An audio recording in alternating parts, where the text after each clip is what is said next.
Live. Everywhere. On netrootsradio.com.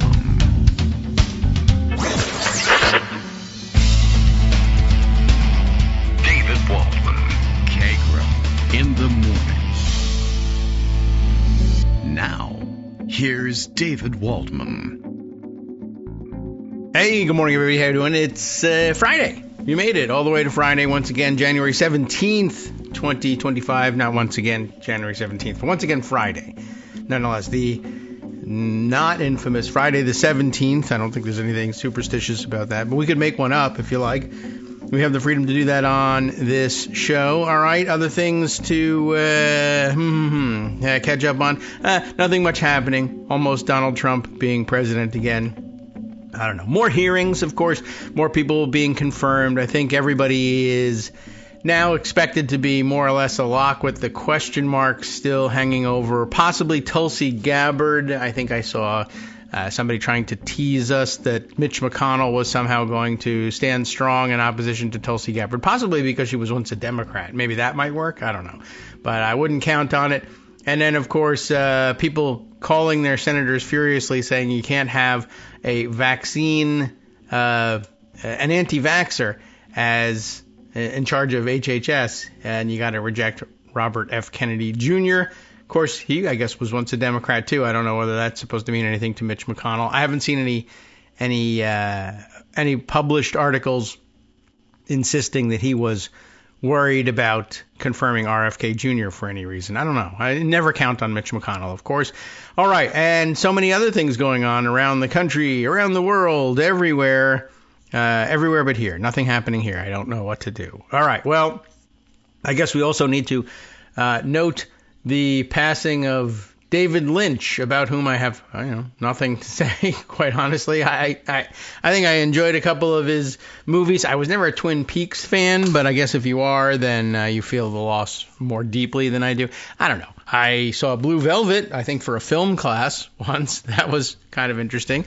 And I enjoyed it. I don't know. I don't feel the celebrity deaths ordinarily quite as deeply as others sometimes seem to. I'm not that big of a fan of anyone in particular, I guess. Eventually, one of these will hit me harder than others, I guess. So my sympathies to those for whom the loss is a bigger one. But and I hadn't mentioned it, and I thought you might prefer that I did, even though I don't know. I probably didn't say everything that you wanted to say about it. But by all means, if you think that there's something that others would like to hear that you might have to say about something like that or any other topic, as I remind you from time to time, pick up the recording device and drop it in email. Send it on over to kagrox@gmail.com, and we'll see if we can't make it happen on the air. All right. So let's see. Okay, a little throat bug going to happen on the air today, too. We'll see if we can't get rid of that for you in post if you're listening via podcast. But now we have a 5-minute discussion about it. Instead, you'll just hear my pleasant tone talking about how unpleasant it was a minute ago. All right. Other things to catch up on. Well, gosh, there's a lot. What have I put away in terms of set pieces here? Since we were speaking of the confirmation hearings, I saw this in passing. We were talking a little bit not only about the confirmation hearings, but the excuses that Republicans drill their nominees in for not answering questions. You've heard, of course, the I don't recall. If you're under investigation for a specific act of wrongdoing, you say, I don't recall to everything. And if you are nominated to a court, the Supreme Court or otherwise, and they ask you to tell them how you might decide something, you say, well, I don't answer hypotheticals. Or you say, if it's a controversial area of law that you think people might find you to be a reactionary, ask you about Roe versus Wade or something. Back when there was a Roe versus Wade, you would say, well, I consider that to be settled law, Senator, and I believe in the concept of stare decisis, and we're going to just regard that as the law of the land. I have my disagreements with it philosophically, but that's the law of the land. And then you get onto the court, and then you overrule it, that sort of thing. Anyway, Mark Jacob had observed the same phenomenon, I guess. And you may recall hearing Mark's name mentioned by Greg in the past. And it's because... Oh, my. Okay. It's because he is the former editor at the Chicago Tribune who, I guess, since... I don't know, retired? Did he want to retire? I'm not certain. At any rate, but he, a frequent media critic and a favorite of Greg's, he wrote, How Republicans Dodge Questions and Get Away with It, a guide to spotting the right wing's favorite rhetorical sidesteps. And I wonder how many you might recognize from watching the proceedings in the last couple of days or over several years. Republicans love doing interviews, but they hate answering questions. That's true. That's the lead of the piece, and it's something that we frequently say, or we express in terms of lately we've been saying Republicans love to ignore the assignment, right? You get asked a question. That's either an uncomfortable question or it doesn't even really matter. I haven't practiced an answer for that question, or I just don't feel like it. I came here to bash Democrats. You just pushed past it. However ludicrous and unconnected your answer is to the question, can't trouble you. That's the requirement of a Republican going on television. What should we do about, how much aid do you think they'll need in California to recover from these wildfires? Answer, woke communism did this and Democrats are responsible. I saw Gavin Newsom light the fire myself. I have it on videotape, but I won't show it to you because you're also a woke communist, whatever. That sort of thing. Different game, though, in your nomination and confirmation hearings. You are dependent to some extent on the senators for their votes. And I guess the only game for Republicans, once they have a majority and they're assured that they have at least a decent shot at confirmation on party lines, the only line that they have to worry about is there a place where a Republican senator would take offense on behalf of a Democratic senator and say, that's just going too far. You're just too rude and too far out of the mainstream for me to feel comfortable voting for you. And I have not seen that happen yet. So it's interesting, especially as we noted earlier in the week, Marco Rubio having his confirmation hearing. He is a sitting senator and should glide through. And it's sort of traditional that even though you might oppose them ideologically along party lines, that senators, former senators, sometimes even members of the House just sort of glide through on a sort of professional courtesy, which is amazing given that the professional courtesy disappears when you get a cantankerous Republican nominee either screaming at Democratic senators or calling them liars or what have you, and Republicans, extend no professional courtesy there for some strange reason, but I don't know. In the interest of accrual of power, that's a concept they recognize. Anyway, so Mark Jacob was writing, Republicans love doing interviews, they just hate answering questions. That was evident last week when Donald Trump appeared before black journalists. Oh, this is an older piece from August of 2024. Okay, I thought this is interesting. So he predicted it ahead of time, these lines that they would use to get away with not answering questions. Let's see how many of them still apply ahead of time. This is, again, August 5th, 2024, back when Donald Trump had just appeared before black journalists, the National Association of Black Journalists, as I recall, and was asked about his past racist behavior. His response, I don't think I've ever been asked a question in such a horrible manner. That's the common Trump trick, shifting the focus when he gets a tough question. ABC's Rachel Scott attempted to press the issue, but Trump often just talked right over her. At least she tried, which is more than CNN's anchors did during the Trump-Biden debate in June, that infamous now Trump-Biden debate. Asked what he'd do to make childcare more affordable, Trump discussed his former chief of staff, John Kelly, the FBI, Afghanistan, and the border, but nothing about childcare. Rather than pushing for a real answer, CNN host Jake Tapper responded, "Thank you, President Trump." I'm sure he thought, well, everybody saw how ridiculous he was, right? You could point it out. Way too often right-wing politicians dodge questions and get away with it. Here's my list of a dozen ways that Republicans respond when they don't want to address what's asked. I didn't realize it was going to be a dozen. Holy moly. Okay. 1, that's not my focus.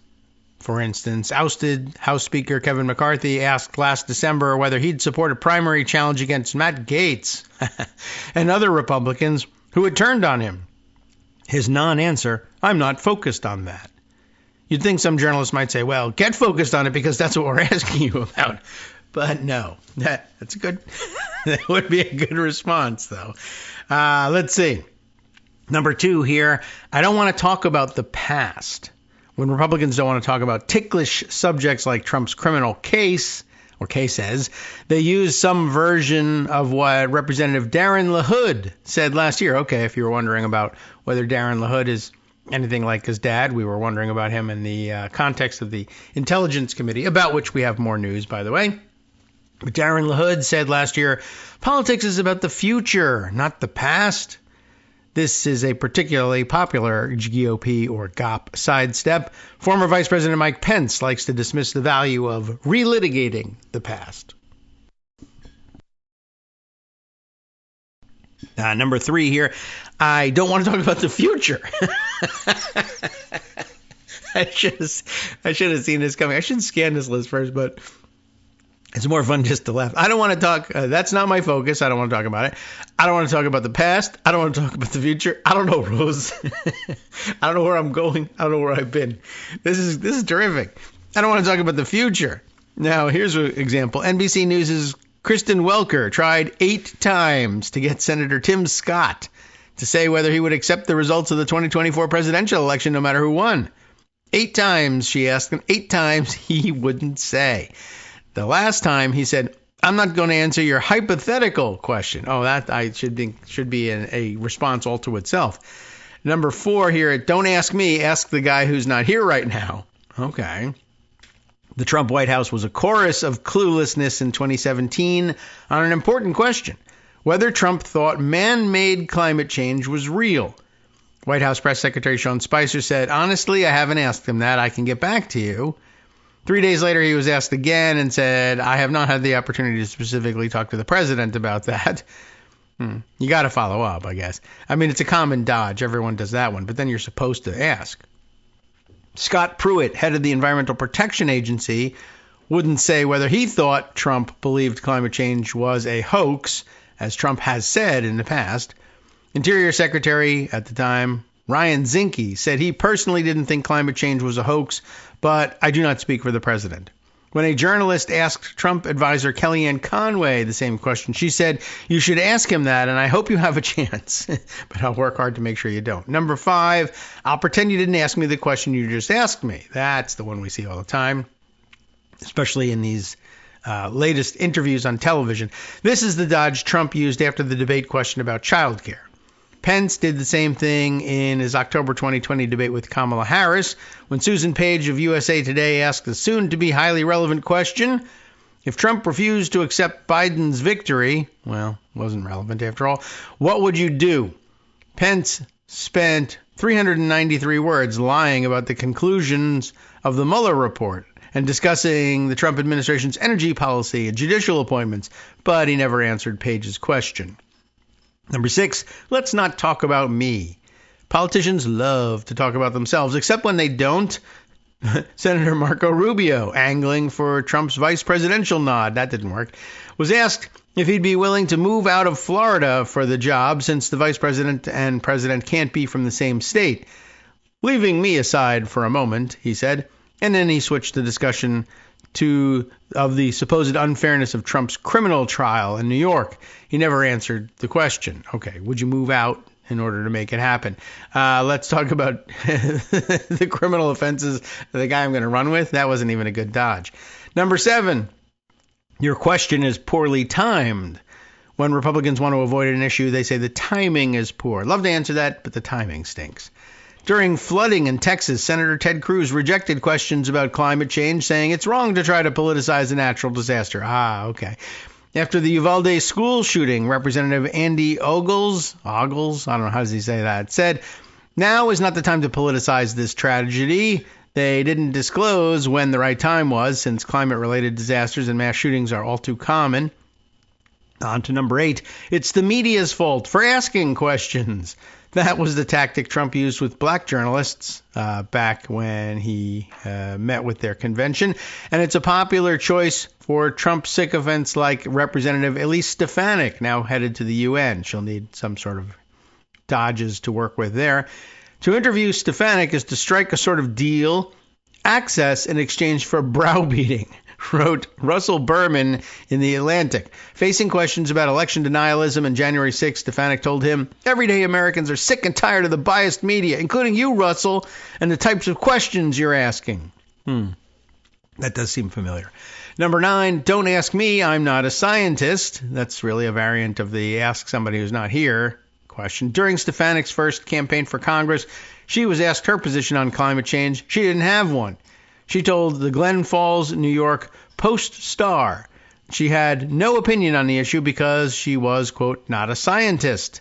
Disgraced former New York Governor Andrew Cuomo, a Democrat, used the same dodge regarding fracking.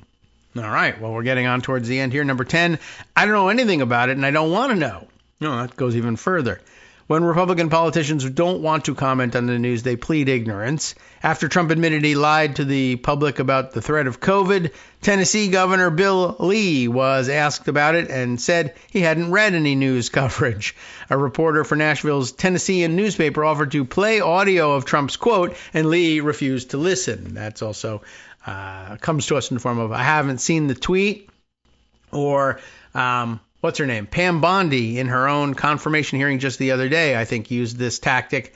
They asked, what was it? They were asking her about something Trump had, very famously done or said. Oh, yes, right. It was about the January 3rd, 2021 phone call, another perfect phone call with Brad Raffensperger and the crew in Georgia asking him to just find him, the requisite number of votes +1 so that he could declare victory in Georgia. And can't you just go back and make it so that the numbers are different? And I mean, everybody in the world heard about that one. Pam Bondi being essentially interviewed for her job as Attorney General was asked about this. And, is it illegal? Should he not have done it? What should we have done about this thing? And she said, I never heard that he did. What? He had a phone call with who? I've certainly never heard him say this. I never heard that. And of course, they could very easily, I assume, have produced tape of it. I'm surprised that they didn't have it available. But, maybe the idea was, I guess, to produce video of her shocking all of us normal people that she was willing to say she had never heard such a thing, when obviously everybody in America kind of has. And it, of course, if you hadn't, that would be disqualifying all by itself. Anyway, on to numbers 11 and 12 here. For number 11, speaking of Hillary Clinton, which I guess sounds like a whataboutism dodge. In that 393-word debate non-answer by Mike Pence mentioned above, he cited Hillary Clinton as if it was a magical incantation that would protect him from scrutiny. And last year, 7 years after Clinton ran her last political race, Kevin McCarthy brought her up to distract from Trump's criminal cases, because it works forever. And finally, number 12, I'll take the combo platter with multiple dodges. ABC's, that shouldn't be its own category. ABC's George Stephanopoulos interviewed ranking House GOP member Steve Scalise last November, creating a remarkable example of avoidance. The key passage starts in this video that he includes here at the 15-minute mark, in case you need to know. I don't know why I had to read that parenthetical remark, but I did. Stephanopoulos asks Scalise half a dozen times, can you unequivocally say that the 2020 election was not stolen? Oh, everybody has trouble with this question. It's so weird. Scalise never answered, of course, choosing from the Republicans' lavish array of distractions, including the relitigating the past dodge. You want to keep rehashing 2020. It's a big deal. The not our focus dodge, getting our country back on track is our focus. And the I'll answer a question you didn't ask dodge. We just passed a bill Friday that gets no press coverage, that stands up to Iran's ability to sell their oil on world markets.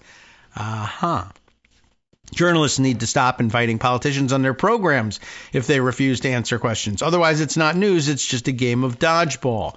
I know that's everyone's fervent wish, but so far, no indication that the networks feel confident that they can sell advertising without inviting these idiots on their shows. And I'm sure around the board table, they all think, well, this is quality programming. Everybody gets to see Republicans making these obvious dodges, and the audience can draw their own conclusions. I don't know. I mean, they do. It's just, I could have drawn. The thing is, I can draw that conclusion without watching the show. That's what they really need to be looking out for. All right. Let's see. There's a number of other interesting developments. I mentioned that there was news from out of the Intelligence Committee. We now have an answer about who will take over the committee, or at least who Mike Johnson proposes or is allowed to propose by Mar-a-Lago to take over. We looked at the roster yesterday and we realized, it was an old lineup, so we weren't really sure whether or not, any of these members were still, we weren't sure whether any of them had perhaps retired or had moved on to other committees or what have you. But I think the person who was listed previously as the second-ranking Republican, Brad Wenstrup, the one who had defeated Mean Gene Schmidt, Evel Knievel, in a primary, is not moving into the top position. But the third ranking on this listing, Rick Crawford from Arkansas, is going to take over. I don't know whether Brad Wenstrup is still around or moved on to another committee or indicated that he wasn't interested in taking this job, which I would imagine there probably would be members who would be like, it's always kind of been my dream to chair one of these committees, but not under these circumstances. I don't know. So Rick Crawford moves up, which in itself is, it's mentioned in this Hill article I have here as a kind of indication that perhaps the norms within the committee aren't being entirely erased. And also reminding, I think this article might remind us, but we were reminded the other day that technically speaking, Johnson and Trump, I doubt very much that Trump knows that this is the case, but Johnson can lean on the House Republican Conference rule about how long members can serve in the top spots on their committee, either as ranking member or chair, and that Turner needed to sort of be retired out of that position and hadn't been, and had gotten waivers for a couple of years, and now they were at an end. All right, so Speaker Johnson now names Rick Crawford to replace Mike Turner atop the Intel Committee. Rebecca Beach, Emily Brooks, Mike Lillis, and Michael Schnell on this byline. Johnson on Thursday selected Rick Crawford of Arkansas to chair the House Intelligence Committee, elevating the veteran panel member to the role after he removed Mike Turner from the top job. And that's sort of the way it works, I guess, in their conference. He sort of announces those things, and everybody is expected to rubber stamp them. Even though Johnson might not have originated any of the ideas involved here, he decided to use his rubber stamp mechanism on behalf of Donald Trump. The shift was a surprise on Capitol Hill, where Turner's ouster sparked outcry from Democrats, believe it or not, and some Republicans who were given no advance warning of the move and suspected the America First wing of the party helped push Turner out. The America First wing that talks to Iran and arranges deals with Italy in the person of Elon Musk and trades away prisoners who were supposed to be extradited to the United States to face terrorism charges. You know how that goes. But Johnson's selection of Crawford, the most senior GOP lawmaker on the panel, which tells us, I guess, that, Brad Wenstrup has moved on to greener pastures in one way or another. So that leaves Crawford as the next ranking member, and they just simply defaulted to him. That is supposed to help calm concerns from national security-focused Republicans. Our intelligence community and its oversight must maintain the highest level of trust. The House Intel Committee will play a pivotal role in this work in the new Congress, and Rick Crawford will provide principled leadership as its chairman, Johnson said. In a statement first shared with The Hill, he has earned the respect of his colleagues through years of faithful service on the committee and his steady approach to the challenges facing our country. I don't know about that. The key question here, really, for Gang of Eight purposes, is do Republicans trust him? Do they even know who he is? I guess so. Is he the kind of guy who will be able to convince other Republicans that they need to do this questionable thing in the name of national security? Just trust me, I've seen the intel, even if you haven't. That's a dirty job under a Trump administration, but I guess he's willing to do it. He also, that is to say, Johnson, also lauded Turner's leadership on the panel during the last Congress.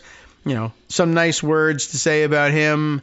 I don't know, it's boilerplate stuff. Do we care what he praised him about? Dedicated, valued member of the conference, look forward to continued contributions, keeping America safe, including in his important position as chair of the U.S. delegation to the NATO Parliamentary Assembly. That guy's really being made obsolete pretty quickly. In addition to Crawford becoming chair, Johnson made 5 new additions to the House Intelligence Committee, spots that are highly coveted by members. Representatives Ann Wagner of Missouri, who had sought to be chair of the Foreign Affairs Committee and I guess didn't get it, gets the intel assignment. Representative Ben Klein of Virginia, Greg Steube of Florida, Claudia Tenney in New York, and Representative Pat Fallon of Texas all found themselves spots on the panel. I don't know who left. I don't think they increased their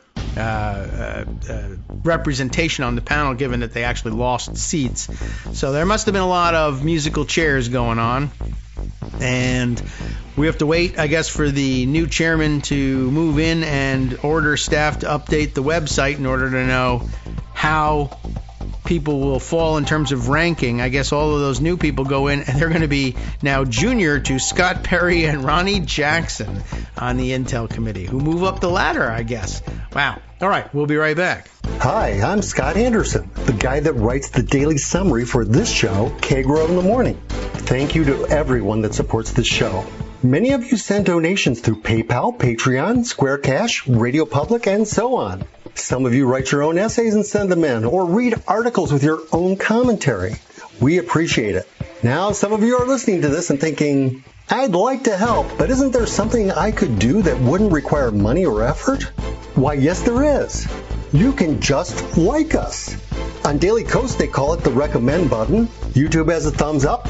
There are hearts and likes and love buttons. Tap our love button. Tap our love button every day. Share our shows and summaries on Facebook and Twitter, YouTube and iTunes, Stitcher and Amazon. Most of these places allow you to write a review, so a sentence or two would be great. Recommend us to social media, or tell your friends to listen to the show. You aren't just helping us, you're helping them find their new favorite thing to listen to. You could change the world. So thank you in advance from me and everybody else in the world.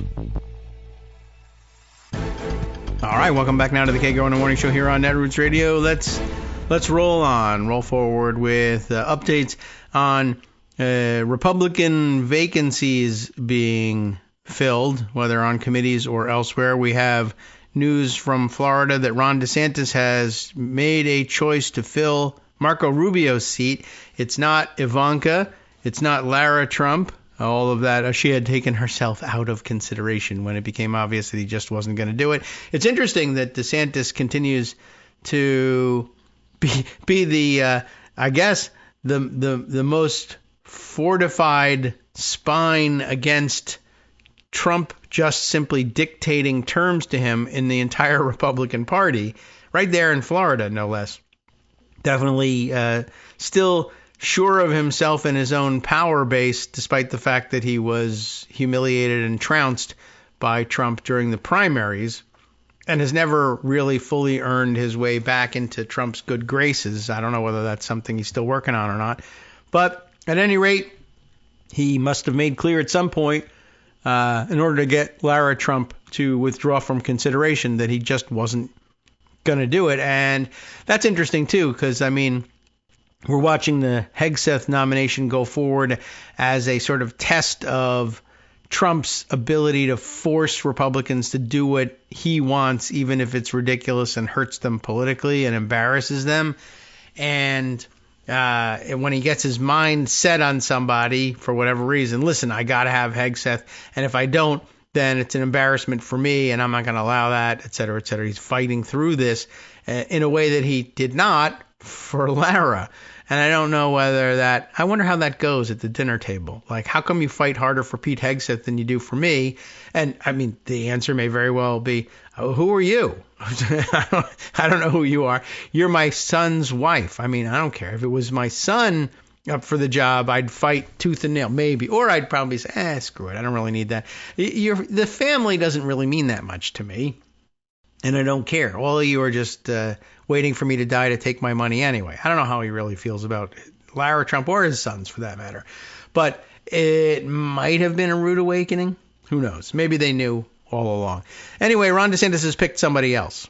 Who? Florida Attorney General, not Pam Bondi. She was Attorney General before, but the current Florida Attorney General, Ashley Moody, will fill Marco Rubio's Senate seat. Moody is 49 years old and has been Florida Attorney General since 2019, having easily won 2 statewide elections, NBC News informs us, in the form of Matt Dixon, who may or may not write his own headlines. Florida Governor Ron DeSantis appointed State Attorney General Ashley Moody to the U.S. Senate, setting her up to fill the seat of Senator Marco Rubio, whom President-elect Donald Trump has chosen to be Secretary of State for some strange reason. Trump selected Rubio shortly after he won the presidential campaign, handing DeSantis a Senate appointment that's likely to have ripple effects across Florida government and politics. It has been widely expected in recent weeks that Moody would be the pick, while others, including Representatives Kat Kamek, never heard of her, and Corey Mills, did talk to DeSantis about the position. DeSantis had said publicly he had reservations about appointing a member of the House because of the GOP's slim majority there. He's actually, thinking, I guess. State Senator Jay Collins, who served as a Green Beret, also got considerable support from conservatives who want DeSantis to pick a military veteran, because there are none in government. Can't find a military veteran anywhere in Congress.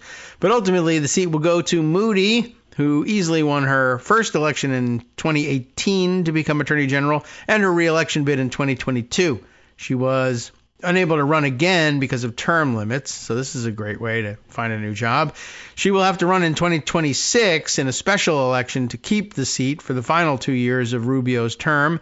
Mills has already said that he's running for the Senate in 2026, as first reported by Politico, and Kamek is considering a run, meaning Moody is likely to face Republican primary challengers. We'll see about that, whether it holds up 2 years from now. Asked about the possibility of running in 2026 at the Capitol, Mills told NBC News, "We're keeping our eye on the seat.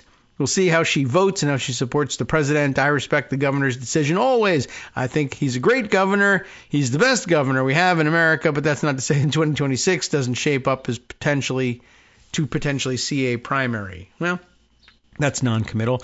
Right now, though, Moody's appointment will set a record for Republican women in the Senate, according to data from the Center for American Women in Politics. When she takes the seat, there will be 10 GOP, female senators, because there will be 10 GOP senators would be great news, but it shouldn't say that, but it does. Moody is a close ally of DeSantis. Great. And she has served as his chief legal bulldog in a host of high-profile political fights with the Biden administration. Most recently, Moody's office, which is technically separate from the governor's office, you have to be reminded of that with these two, sued the Justice Department in October over what she argued was a federal government effort to block Florida's own investigation into the second attempt to assassinate Trump, which happened in September at Trump International Golf Club in West Palm Beach. Like, all right, I mean, I don't know why they wanted to do it, but fine, whatever, go ahead, I guess. Every day that Florida is prevented from investigating, and by the way, what were the terrific results from that investigation, the world-changing results you had to sue the Justice Department to get? Every day that Florida is prevented from investigating the state's case becomes harder to prove at trial. The guy, I think, confessed, right? Moody argued, anyway. By contrast, the federal government suffers no injury from Florida investigating state law crimes, as the state has no intention of interfering with or obstructing the federal investigation. DeSantis has said he believes the federal government stonewalled Florida's ability to conduct its own investigation. They arrested a guy with a gun outside of the fence line. What do you need to investigate? I don't know. Moody said the state's independent investigation was needed, in part because the Justice Department should not have been investigating an attempted assassination on Trump while simultaneously trying to prosecute him. That is actually quite dumb. Since Trump won the election in November, Special Counsel Jack Smith, who was leading federal cases against Trump, you know all about that. Anyway, those are over anyhow. I don't think they presented any sort of conflict. You can't prosecute somebody for trying to kill somebody you're trying to prosecute. Why not? I mean, did they not prosecute Jack Ruby? You can't prosecute him. He killed Lee Harvey Oswald, and you were about to try to prosecute him. I see no difficulty in that whatsoever. And honestly, the fact that an attorney general who wants to be in the Senate on top of it all, but the attorney general of the state of Florida knows very well that there's no conflict there, but is, ordered by the political organizers to say so. Because most people will say, yeah, that doesn't make any sense. Because they don't understand that the government has more than one lawyer. And of course, really honestly, even one attorney could still handle both of these cases. It would be a lot of work. But there's no ethical conflict in it. You're not allowed to try to kill people. Even people that are being prosecuted by the federal government. It's the dumbest objection I ever heard. Anyway, in December, Moody also released an arrest affidavit for Ryan Ruth, the guy who is, in fact, accused of being the gunman behind the second assassination attempt. So what's the problem? She said a traffic backup that resulted from searching for Ruth led to an accident that injured a 6-year-old girl. Ruth is in federal custody and faces 5 charges related to the attempted assassination. I don't even know what that is supposed to mean. She released an arrest affidavit for Ruth for trying to assassinate Trump. That makes some sense. She said a traffic backup that resulted from searching led to an accident that injured a 6-year-old girl. Is she saying that she's also charging Ruth for the injury to the 6-year-old? Okay, I guess, but all right. Moody also sued the Biden administration. You see what kind of person she is, I guess, in all this, to try and block a rule that Moody argued would have forced doctors to provide gender transition care against their judgment. I'm sure it probably did not, but okay. Transgender issues, of course, have been one of the main culture war fights DeSantis has focused on as governor. DeSantis has not signaled publicly whom he would pick to fill Rubio's seat, but he has said the person will be a hardliner on immigration. Okay, that's interesting. So what do you mean he has not signaled publicly whom he would pick? This is an article about his picking it. I guess was this written earlier and they left it in and missed it in the edit? That could be. Anyway, apparently before he said who it was going to be, he said the person will be a hardliner on immigration, including pushing reforms to the so-called H-1B visa program. That'll make Elon Musk mad. Good. Which has been the subject of intense internal post-election fights among Trump's own supporters. Trump backers like billionaire tech mogul Elon Musk have said the program offers lower-cost international talent for many companies, while the populist wing of the MAGA movement, led by people like conservative pundits Steve Bannon and Laura Loomer, have said it should be abolished. Trump said in late December that he believes the program is, quote, great. They're great, is what he said about the immigrants, I guess. Those guys. Moody's, I think he was confused about, was it H2B? The one he uses to get, waiters and busboys for the Mar-a-Lago kitchen. Moody's pick is also likely to reshuffle DeSantis' own political orbit. It's widely believed that longtime DeSantis chief of staff James Uthmeyer, maybe, is his pronunciation, possibly, will be appointed to fill Moody's post, requiring DeSantis to select a new top staffer. Uthmeyer, who was the campaign manager for DeSantis' failed 2024 presidential bid, is considered one of his closest confidants.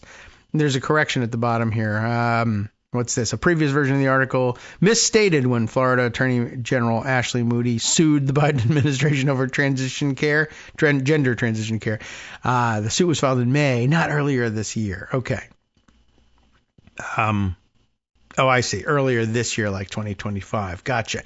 All right. Well, that brings you mostly up to date. And just for a little bit of added color, I put away a Blue Sky post right next to it that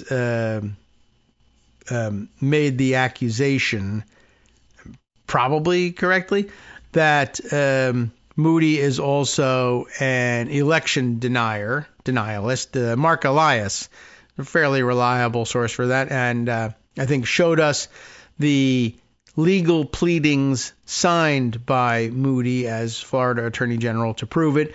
Ron DeSantis appoints Florida AG Ashley Moody to the U.S. Senate. Moody is an election denier who filed a brief to throw out the 2020 election to help Donald Trump steal that election. And here's the proof right here.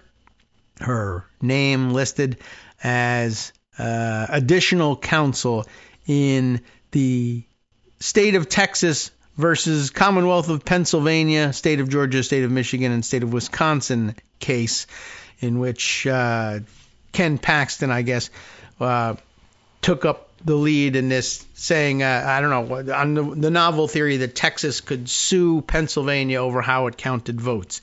A lot of names of interest on this. Actually, the lead counsels here mentioned are, let's see, Eric Schmidt, Attorney General from Missouri, and also Solicitor General of Missouri, John Sauer, who is set to be Solicitor General of the United States after having served as personal counsel to Trump in some or all of his latest go-rounds in criminal court, and of course being the one to argue in front of the Supreme Court on the immunity question that yes, under his theory of immunity, President Trump, but probably no other president, could order the assassination of his political rivals. Who else is on this piece here? Well, let's see.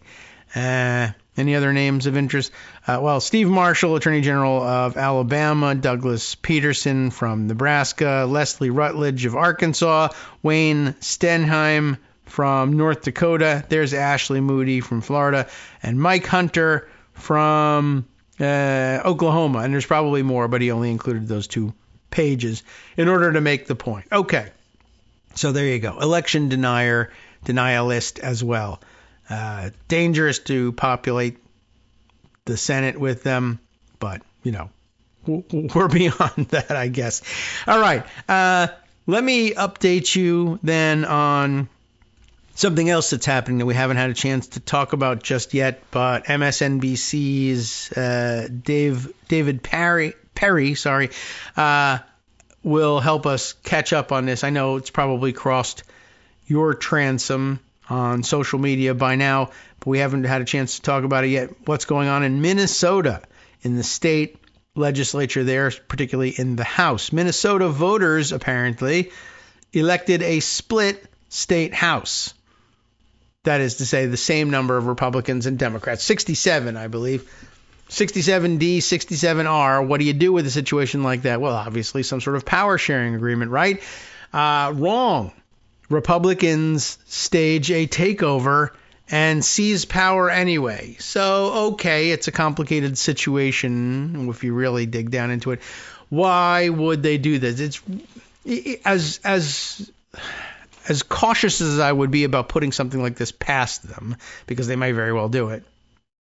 It's still pretty rarely the case that Republicans just say, there's either fewer of us than there are of them, but let's take power anyway. Besides gerrymandering, which puts a level of legitimacy on it. What did they do here? What did they hang their hat on to try and claim the ability to run the state House? All right. The subheader, by the way, reads, even when Republicans have a lot of power, as they do in this country, it often will not be enough. They can, of course, not take yes for an answer. Here's how Perry, a journalist and historian, it is noted in the byline, describes the situation. Harkening back here, in the 2006 Minnesota general election, Republican Governor Tim Pawlenty, remember him? Does he say Pawlenty? I can't remember. Like Polenta? No. Anyway, Pawlenty defeated Democratic Attorney General Mike Hatch 46.6% to 45.7%, with third parties taking the rest of the vote. The Minnesota GOP hasn't won a statewide race since. That was 2006, even in otherwise bad years for Democrats. Still, by the numbers, Minnesota is purple rather than dark blue. A competent and slightly more moderate GOP would find itself competitive, but that would require belief in democracy. Alternatively, Minnesota Republicans could stage a coup.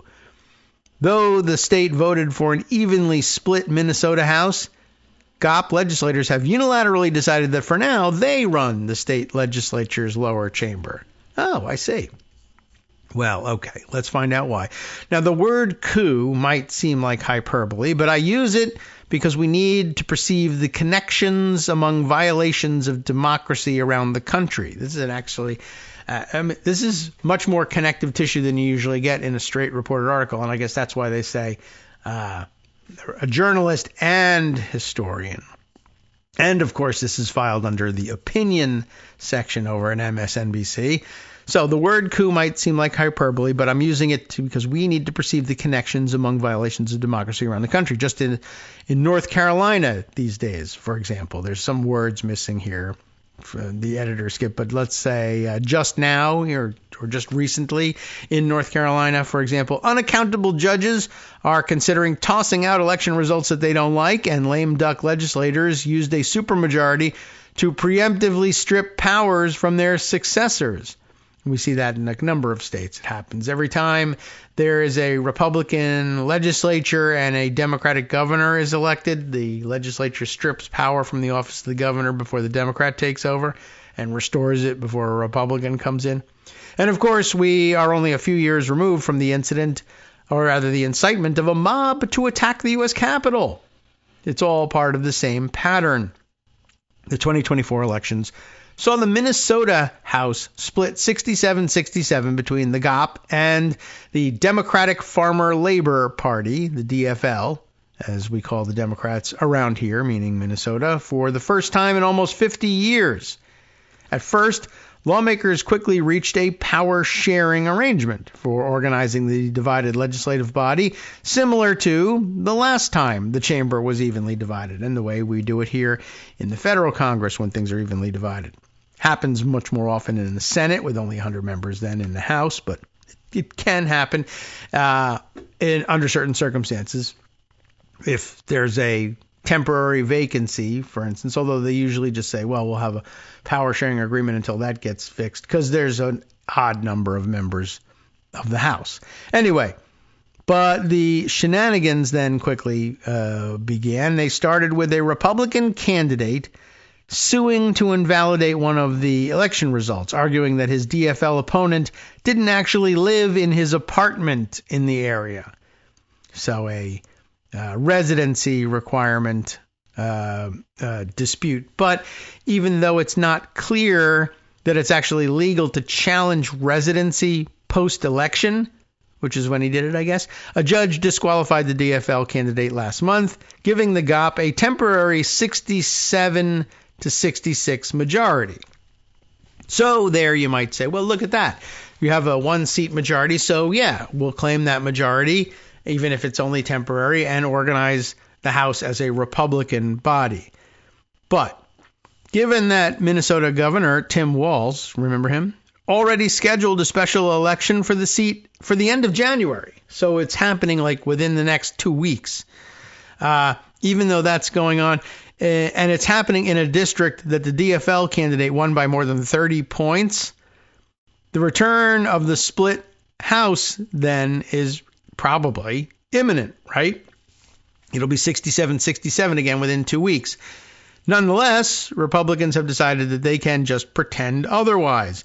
A one-vote margin for 2 weeks, the GOP claims, equals mandate to organize the chamber, elect the speaker, and get down to business.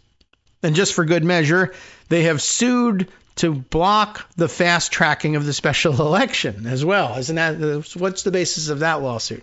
Well, all right, you've disqualified the candidate even though it's not clear that post-election you can make a residency requirement objection. But let's give you the benefit of the doubt because, you should live in the district. And if you don't, we're mad about that. Fine, we'll give up the temporary tie for 2 weeks, and then we'll have a special election and elect a new guy. No, you won't. We're going to sue to stop that special election. On what grounds? I don't know. I'd be curious to know, and there is a link here. Maybe we'll just open it up just to see what it is. Minnesota legislative standoff spills out of the State House and into the courthouse. This a piece from MPR, Minnesota Public Radio, I suppose. MPR News. And I'm curious what the claim is, but perhaps we'll jump back to that later on. Let's stick with our original article before we get too distracted. Now, the problem is here, right? So we now have a way that the Republicans have rigged up a 67-66 House in the state legislature. Now, by statute, though, it takes 68 votes for a quorum. That is to say, one more, an actual majority, not half the body, but a majority of the body. 67 equals half. 68 is half plus 1. So that's what you need for a quorum. 68 votes for a quorum, 68 votes to pass anything in the chamber. That's by statute. There's no wiggle room here. When Democrats then boycotted the opening session on Tuesday, NBC News reported that the Minnesota State Secretary of State, Steve Simon, that's a lot of S's, Minnesota Secretary of State Steve Simon, who controls the chamber's gavel between sessions like the clerk of the House does, adjourned the State House, saying there was no quorum. So that ordinarily would take care of it, right? Well, we temporarily have the upper hand, 67-66, so we'll just grab power, and even if it's only for 2 weeks, let's just do it for fun, for, whatever. I don't know what reasons. Or maybe we think that inertia will leave a Republican speaker in place and our Republican organization of the place will remain untouched. I don't know. It's a bit of a long shot. Plus, we can sue to delay the special election, so it'll be longer than 2 weeks. We got that going for us. Let's try that. Well, what do you say to the fact that 68 votes are required by law in order to have a quorum, and you haven't been able to produce 68 people on the House floor, and later you'll find it very difficult to pass anything because you won't be able to find a 68th vote. But on top of that, the Minnesota Secretary of State, who has the gavel, has adjourned the body.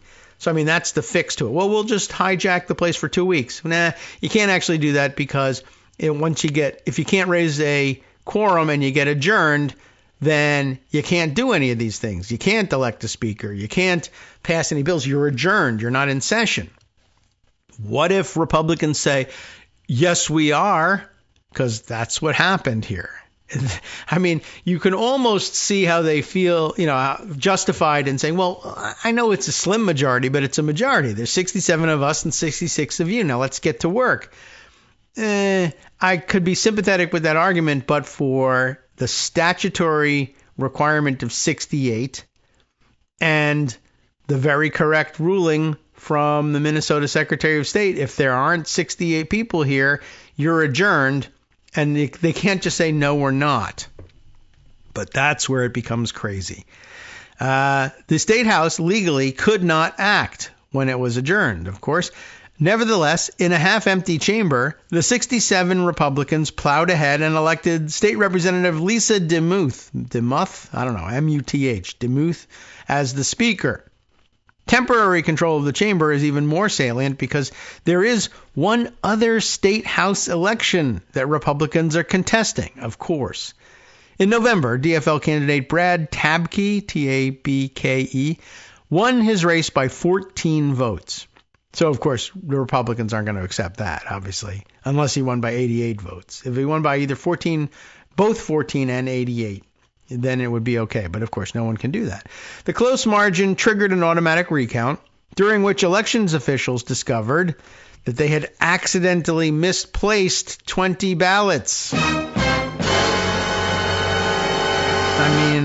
That's not good. It's never good to misplace any ballots, but it's particularly troublesome to misplace 20 of them when the margin is 14. Okay, so a lawsuit ensues. Tabke's Republican opponent sued for a special election.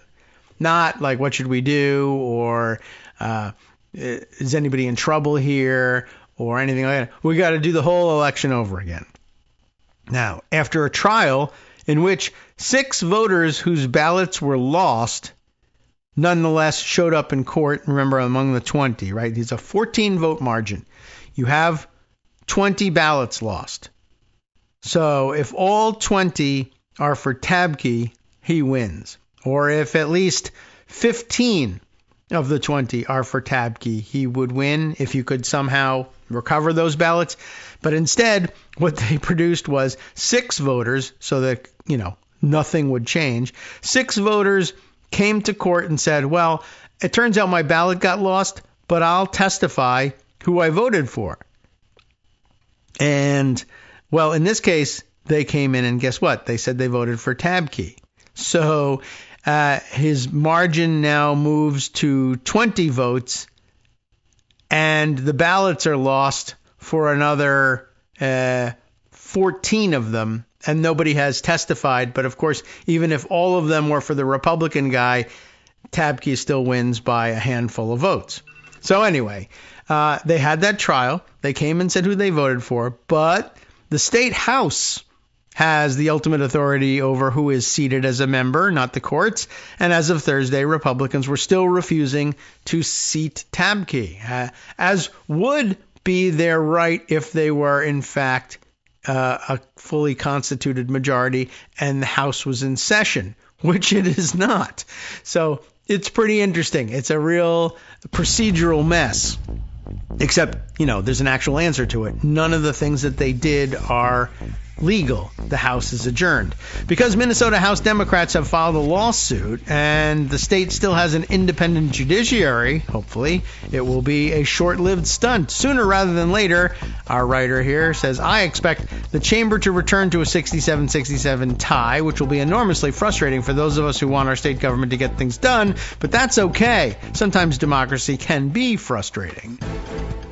All right, welcome back now to the Kagro Morning Show here on Netroots Radio. So we were just reading that our writer here from MSNBC, David Perry, journalist and historian, telling us what's going on in the Minnesota state legislature on the House side, and that he expects in the end the House will shortly return to a 67-67 tie, which will be frustrating in itself, but that would be okay because at least that's the result that the voters opted for, and we're just going to have to live with.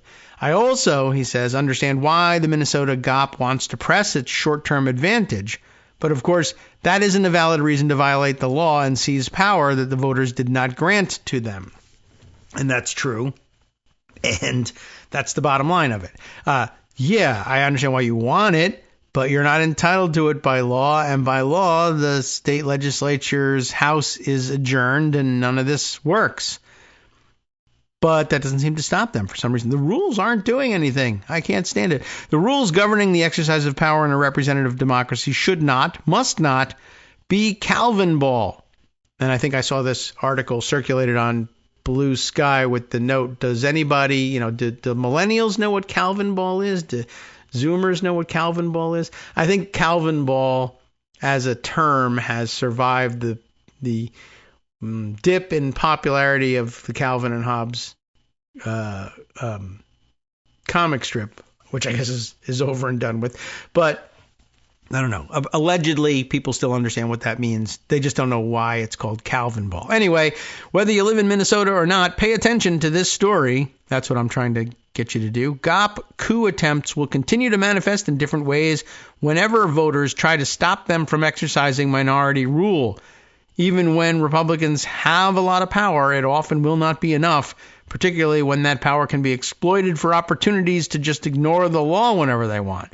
Call these efforts what they are, illegitimate attempts to seize power in contravention of the law, or more simply, coups. And I guess that's a good argument for it.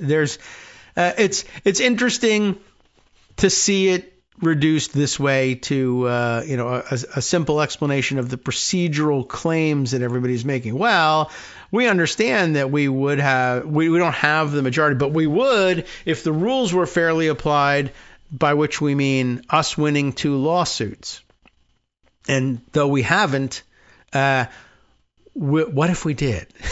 And so they just take over now. And there's, I don't understand how you defeat the issue of the House being adjourned. But then, I don't know. I mean, I guess at this point, they run around saying, no, we're not adjourned and we have a speaker and we're organizing things. And I guess they could hold committee hearings, try to bring a bill to the floor, rule that 67 votes is enough to pass the thing despite what state law says. And then what? Then they send their passed bill over to the Minnesota Senate, and the Minnesota Senate says, this isn't the real thing. We don't act on it. Or, I don't know, somehow they do, and they send it to Tim Walz, and Tim Walz will just say, there's no way that this thing meets the presentment. I assume that they have a state constitutional analog to the federal Constitution's presentment clause, that this thing has to be passed by both houses in order to be a valid piece of legislation. And Tim Walz just says, not only am I not signing this, this isn't a valid thing. You haven't sent me. I'm not refusing to sign legislation. I don't know what the Minnesota Constitution says about the requirement of the governor's signature in order to make something operable law, but it doesn't exist. The thing that's here is just a Republican Party document, even if it's been blessed by the state Senate, which may or may not be Republican. So I can't help you. Sorry. Ultimately, nothing comes of it. And it may be just that. And maybe that's the way people need to treat it. But I do think that the warning is a good one. It won't operate that way everywhere. And there will be places where Trumpy or Republican judges asked to intervene in this thing, say, I rule the opposite of the actual facts, and this is a real bill. And it's really a law now. And we'll have to deal with things like that. Anyway, I don't think that this one comes to anything, but he makes an excellent point here, David Perry, that it's happening in multiple states and at the federal level, and sometimes in places where there will be judicial backing for it, or other bodies willing to play along and pretend that this thing is real. Not the case in Minnesota, thankfully, but you got to watch out for it wherever it crops up. So I'm pleased to have been able to bring that one to your attention. Oh, yeah, maybe we should, while we have this article open, read some of these side stories. The first one that really was of interest to us was, suing to block the fast tracking of the special election. Is that the one here? What was the claim? Minnesota legislative standoff spills out of the State House and into the courthouse at M as in Mary, but actually is in Minnesota. PR News. What have we got here? Is there a byline for this piece that we should be reading? Yes. Dana Ferguson and Clay Masters reported on the 15th of this month. What's going on? After an intense power standoff Tuesday in the Minnesota House, attention shifted Wednesday from lawmakers to lawyers. 66 Democrats boycotted the first day of the session as a tactic to deny a quorum and keep the chamber from conducting any business. Republicans put up all 67 of their votes Tuesday in the half-empty House to make GOP leader Lisa DeMuth their speaker, ignoring DFL Secretary of State Steve Simon's move to stop the session. Backed by state law, but we're ignoring it anyway. Both parties are preparing now for court battles funded in part by the taxpayers. Simons asked the Minnesota Supreme Court, Simon has, and they've contracted it. Simons asked the Minnesota Supreme Court to weigh in and deemed Tuesday's Republican-only session unlawful.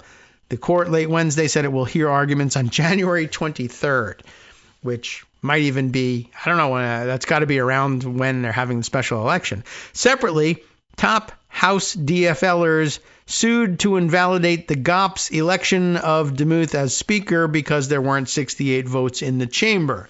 Republicans said they'll defend their decision and that Simon's the one who overstepped the law.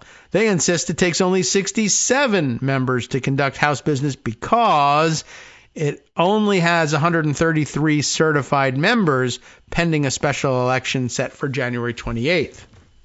I mean, I guess it's not as bold-faced as they make it seem in the other article, which is of some interest. Like, we're told, well, 68 seats, 68 votes is what it takes to establish a quorum by law. And here is where it becomes important. Does that say that? Well, we should be looking at the law. I'd be surprised if it said 68 is the answer. It probably says a majority of those elected and certified and seated. And if there's a one election that got thrown out over the residency issue, now that's something, right? It got thrown out over the residency issue, and as they said, even though it's not clear that you're allowed to bring those claims after the election, you should bring them before the election. I don't know why. I mean, you probably should bring them as soon as you know, but interesting that it's not entirely clear that it was legal to bring it post-election. You really should have fought harder on that front. I don't know whether they did or they didn't, and they just lost.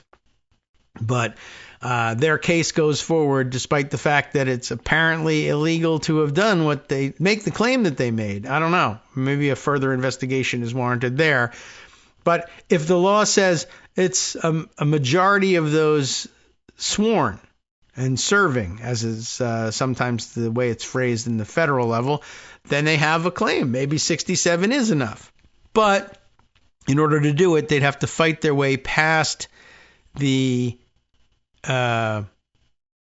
purported adjournment by the Secretary of State. That's kind of where it should have come to rest.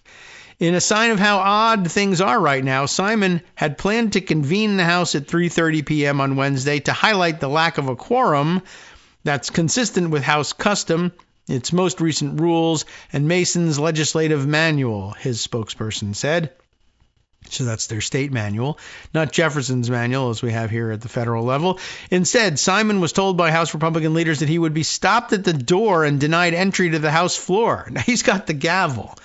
And that's the case until he constitutes the body in Republican hands. But what's interesting that they say, well, our version of our take on things is that 67 establishes a majority, and as soon as you swear us in, we'll throw you out. Maybe, but we can't. That on what claim would they be preventing his entry into the chamber? Everybody's taking liberties here. A House GOP spokesperson confirmed that was the case, writing, "The House is duly organized, and Secretary Simon has no reason to be in the House chamber, even though he's the one that's supposed to convene the session." So, fighting over who has what power. For the moment, the turmoil centers around statutory authority. Simon, in a separate filing, echoed the argument and said that he remains the presiding officer in the chamber until 68 members show up. Until a quorum is present and a speaker is properly elected, the secretary remains the House's presiding officer, and his role may not be usurped, he wrote. DeMuth of Cold Spring said Republicans would defend the House chamber from what she views as an attack on our constitutional separation of powers. Secretary Simon has no authority as a member of the executive branch over proceedings in the House, and his role is strictly ceremonial in nature, she said in a statement Wednesday morning. That's interesting for Republicans to be claiming, given what they thought what they wanted Mike Pence to be able to do. But that's just an analog. It's not a direct thing. It's a separate set of laws. There's ample precedent in the Minnesota Supreme Court and from the framers of Minnesota's Constitution regarding a quorum. Well, let's see. Representative Harry Niska, the GOP leader, said Simon exceeded his power on Tuesday. The legislature gets to decide what its quorum rules are going to be. The legislature gets to decide what its internal rules are going to be. The legislature gets to decide who its presiding officers are going to be, Niska said. The Secretary of State doesn't get to control that. Well, he does if there's no legislature, of course, and that's the situation you're looking at here if there's no quorum. Once you have a quorum, then I guess I would agree with you. The legislature gets to decide what its quorum rules are going to be. I guess you can do that internally, except for the fact that you've apparently got a state statute that sets that, and it's not entirely clear that the Minnesota, I don't know the Minnesota Constitution, but it might be that in the absence of a statute, you get to do that, or maybe not. I don't know, but it's something they'll have to clear up. On the federal level, I guess you'd have a difficulty in straightening that out. Although I guess how does something become a state statute, but for the state legislature deciding that it's going to be a statute? I don't know. The House Rules Committee, with only Republican members present on Wednesday, approved a resolution retaining attorneys to represent Demuth and Republicans against the legal challenges. They should be worried that they're not going to get paid.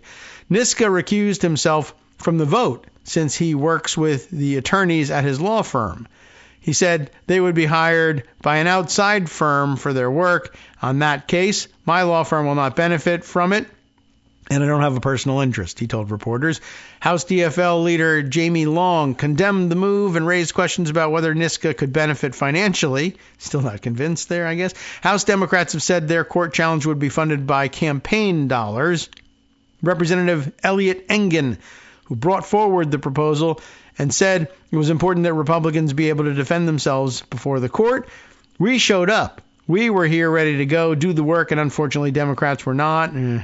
Engen of White Bear Township told NPR News, and to allege that there was some sort of a coup that took place is simply laughable on the face of it, and I think that voters in Minnesota know that as well. We'll see. Republicans accused Democrats of violating state law by having their members take an oath of office at a private ceremony on Sunday, 2 days before the formal start of the 2025 session. Interesting. I'm not certain why they did that. But if they are claiming to have been installed in office, okay, I guess they would have done that in order to be part of the number sworn to their seats so that their boycott would leave a minority in the chamber, but a private swearing in. I'm not certain why they would do that. And 2 days before the formal start of the session.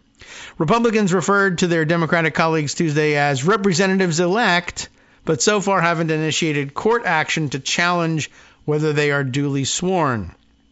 Separately on Wednesday, Minnesota Supreme Court justices heard arguments on a Republican lawsuit around the single remaining contested House seat that will decide whether the chamber goes forward as a 67-67 DFL-GOP split or a 68-66 Republican majority.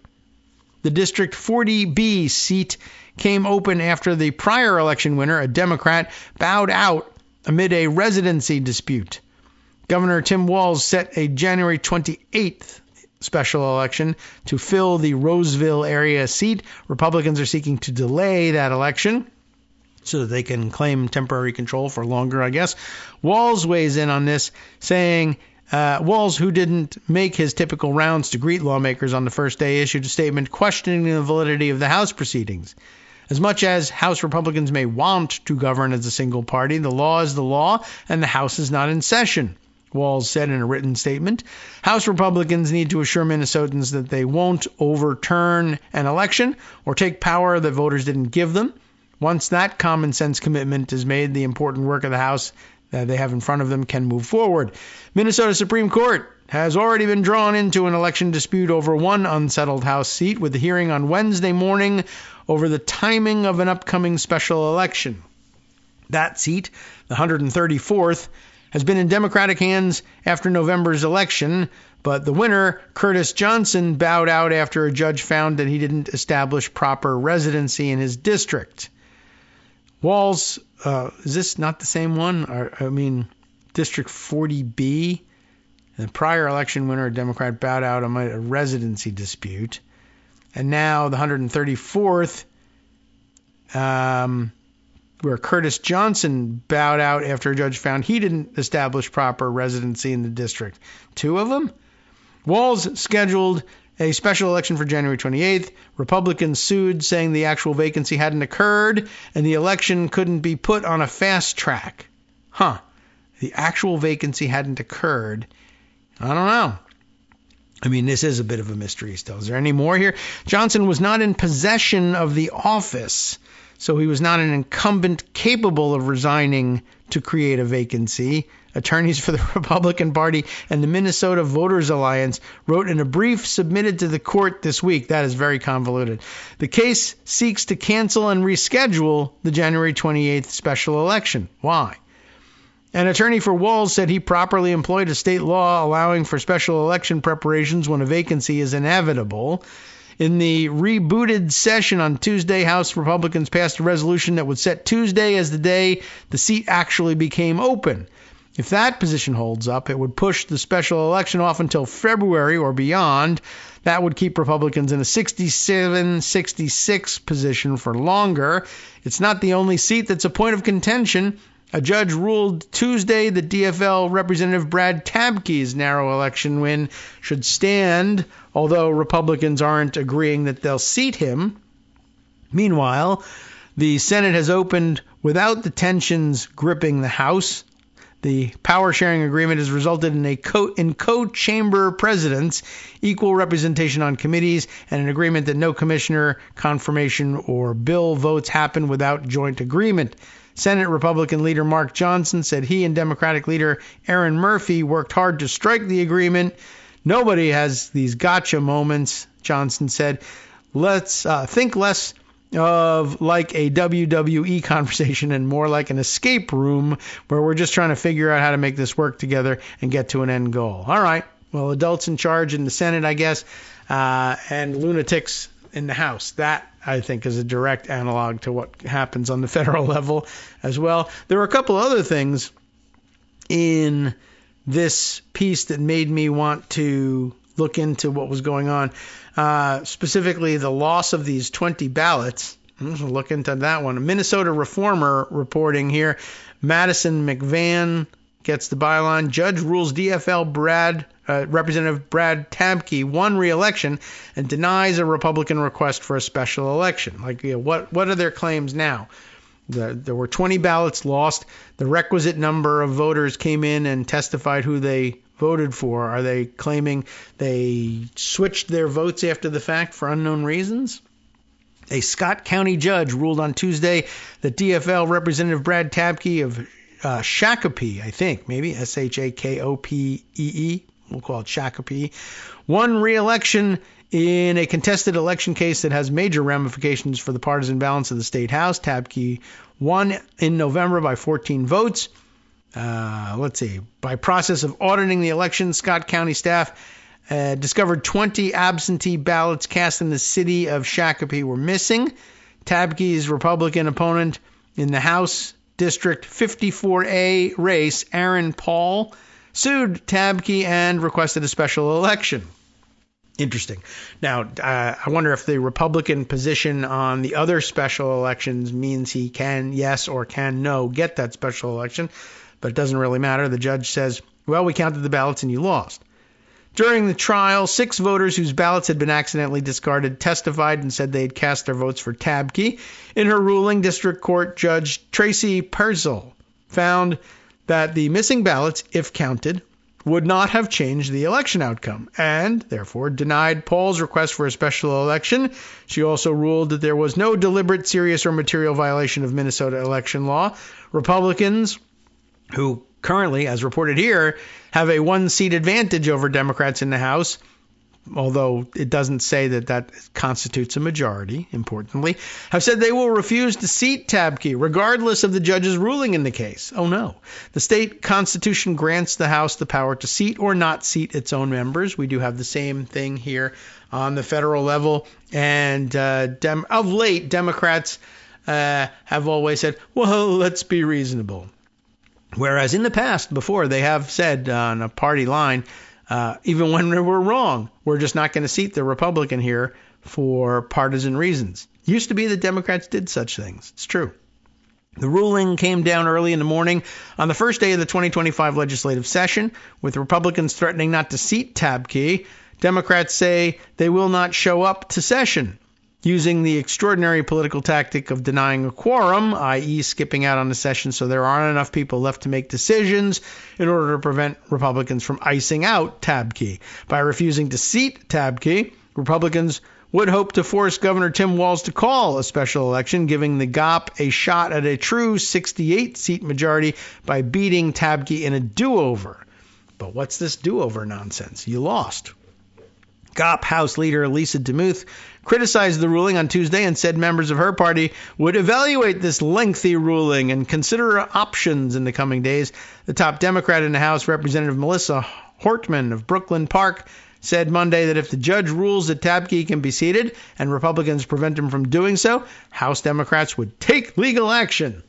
Well, that ought to solve things. All right, so anyway, it's a very complicated situation, but in almost every instance, Republicans just really pushing things to the max and making some ridiculous claims. Like, I don't know what to tell you. Like, I understand it is upsetting that 20 ballots would be lost.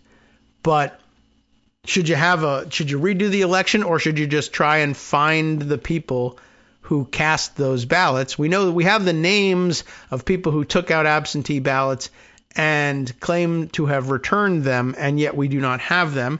Can we simply ask them who they voted for? I mean, you'd rather have the ballots, but what would be the motivation of somebody saying, I voted for the Democrat, if they didn't vote for the Democrat?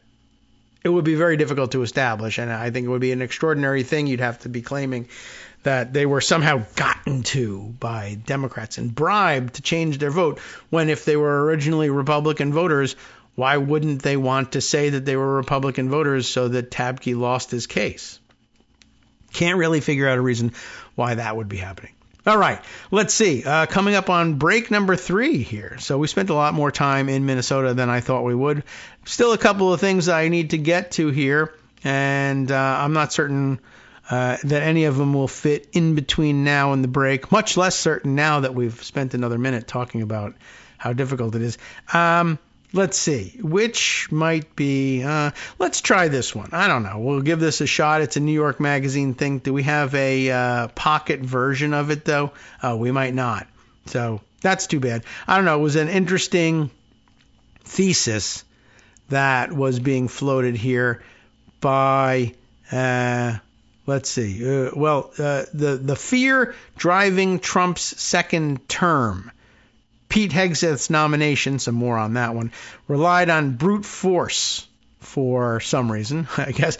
And why were they doing this? Why were they engaging in the exercise of forcing through somebody that was so clearly unqualified and, in fact, possibly dangerous? And I don't know. Now, it's too bad. I had originally seen this circulated with some commentary on Blue Sky, which was of some interest, but okay, I've run out of luck here with New York Magazine, but I thought I might be able to read a version of it in Pocket, but I guess not. So, okay, what else can I occupy the next 5 minutes with? Well, let's try this one. Why not? I mentioned the other day, and this one I think will carry over to the other side of the break, that somebody was offering up a Substack entry on a personal experience with Elon Musk and just sort of speculating that this was the start of his kind of mental breakdown, perhaps. The Trouble with Elon here, written by Sam Harris. Sam Harris identifies himself in his Substack profile as the author of 5 New York Times bestsellers and host of the Making Sense podcast and creator of the Waking Up app. I don't know what that app is, but I guess it's probably how he came to be in contact with Elon Musk. Waking Up app. I have no idea what that is, but if it's anything, I hope it's something other than an alarm, because I already have that on my phone. And it sounds like it's the sort of thing that you could somehow manage to make $1 billion out of, even though it's totally unnecessary. But that's the app game these days. All right. Well, the signal here is that we're about out of time before the first break. So now it really makes even less sense to start on this. But we'll give you a little teaser of it before we bring in the music. Sam Harris writes, look, I didn't set out to become an enemy of the world's richest man. And no one does, I don't think. But I seem to have managed it all the same. Until this moment, the musical moment that we've marked here, I've resisted describing my falling out with Elon Musk in much detail, but as the man's cultural influence has metastasized and he continues to spread lies about me on the social media platform that he now owns, Twitter, it seems only appropriate to set the record straight. I know that it annoys many in my audience to see me defend myself against attacks that they recognize to be spurious, but they might nevertheless find the details interesting. Hi everybody, it's me, David Waldman. Yes, the same guy who interrupts you all the time. Interrupting you one more time just to tell you again, another reminder that your contributions are what keep this show on the air, and patreon.com, patreon.com is still among the easiest ways to make the sustaining subscription donations that keep us afloat. Are you ready for the pep talk about how our Patreon campaign is still going strong and growing? Well, too bad. Yeah, the plain fact is we actually are headed in the wrong direction, and whereas we once had about 175 monthly patrons, we're now actually down below 150. Time to recruit some more. Not exactly the kind of news I wanted to share, but there it is. For those of you in a position to support the show, patreon.com does make it easy to make those secure, recurring monthly contributions to do so. Patreon.com/KagroX gets you straight to our donation page. We've been through a lot together. The worst of the pandemic, we hope. The worst of the insurrection, we hope. So go ahead and treat yourself. You don't need an excuse. Give yourself the gift of a little something you enjoy in life. Support the show. And of course, if you happen to prefer using PayPal or even the Square Cash app, we're up and running on those options too. So thanks again, everyone, for all your support. We couldn't, or at least shouldn't, do it without you. Hope you'll be on board soon too. Thanks for all your support. All right, welcome back now to the Kagro in the Morning Show here on Netroots Radio. Let's dive into it. No, let's not dive into it. Let's do something else entirely. Not entirely, but okay, the setup here, Sam Harris writing a piece in Substack, which is problematic all by itself. The trouble with Elon, he knows what the trouble with Elon is. That also may be problematic by itself. Why do you know Elon that well? But before we get into it, it sounds intriguing. As I mentioned, I read his little profile here. He's very proud of himself for the Waking Up app. I was curious what that was. I had just started looking in the Apple store for a description of it when Scott found and sent forward to me the description of it from the Google Android store. So it's in both formats, as many apps are. Thank you very much, Scott. Scott! Oh, okay. You don't have to yell about it. I got it. It was appreciated. And it's interesting. I don't know what to tell you other than to say, oh, no, it's an app that doesn't make any sense. It kind of does. What is the Waking Up app? It's not an alarm. That would be too obvious. I think that would be funny, though. It is, well, it's described here in the Google Play Store as Waking Up, beyond meditation, like waking up like spiritually, man, or astrally, or I don't know, whatever. You are an idiot. You've been doing meditation wrong. This app will help you do meditation right. You will wake up your brain, man. What is this stupid effing thing about this app? Can I look? Oh, yeah, there's a more extensive narrative here. If you were to ask, say, Sam Harris or someone that Sam Harris hired to write, I'm just curious about this. If you're the developer of the app, like before you have a big staff and everything, do you write your own description or do you say, no, that's beneath me. I'm a CEO type guy. I don't know what the app does. I need to hire somebody to write what the app does. I just sort of feel what the app does. I'm curious, but what kind of a jerk is Sam Harris? Maybe he's no jerk at all. Anyway, Waking Up. Not just another meditation app. This is in all caps right now, that part. It doesn't say exclamation point. But look, That's what we want you to take away. It's not just another meditation app. I mean, between you and me, I don't know anything about it, but what I was able to read during the break, it's another meditation app. But, when you don't want to say that. We're just another meditation app. People say, fine, screw it, I won't download it. Oh, it's not just another meditation app? Well, read on. Don't think of waking up as a conventional meditation app. Think of it as a new operating system for your mind. Holy crap. And a guide to living a better life. Or think of it as a meditation app, which is what it is.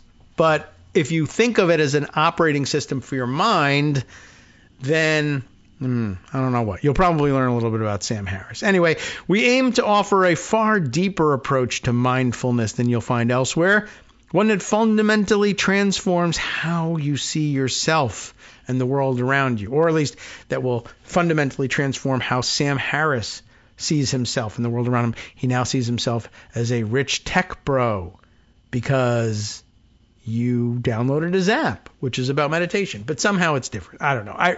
I may be being unfair to Sam Harris. I'm about to read this thing as gospel truth, mostly because it says something nasty about Elon Musk, and we feel that nastiness about Elon Musk. So, okay, we'll read this. Maybe this is good context, because already I'm feeling like maybe he's a jerk too. Anyway, I may be wrong about this. Meditation is a fine practice. Waking up, however, is free for anyone who can't afford it. Well, now, if it's free, everyone can afford it. No, what they're saying here is it's not free. But if you can't afford it, we might give it to you for free in some way. And this only makes sense because I read the top two reviews, and the top two reviews are, one positive, one negative. The top positive and top negative are helpfully offered right up at the top, and you can figure that most reviews are going to be in between the two. And the second one, the negative review, mentioned this, and perhaps I'll read that in a second too. Well, waking up is free for anyone who can't afford it. We never want money to be the reason why someone can't benefit from what we've built. Although it is the reason we built it. Created by Sam Harris, it says next. I mean, I don't know that means anything to anybody, but it then goes on to say, Sam Harris, neuroscientist and best-selling author, built Waking Up to be the resource he wished he'd had when he began exploring meditation 30 years ago. Sam only includes those practices and insights he's found to be utterly life-changing. No crap in here, right? The same is true for the many teachers, scholars, and experts you'll meet throughout the app. Not through the app, but throughout the app. A step-by-step approach to mindfulness is up next. That's a new section. I guess that's what the two asterisks mean. We've heard from thousands of members who say they never really understood meditation until they took our 28-part introductory course. We've simplified meditation so you can understand it through our 28-session course. Wow. Whether you're a beginner or advanced practitioner, doesn't matter. You're stupid. You've been doing it the wrong way, and our 28-part course will help you.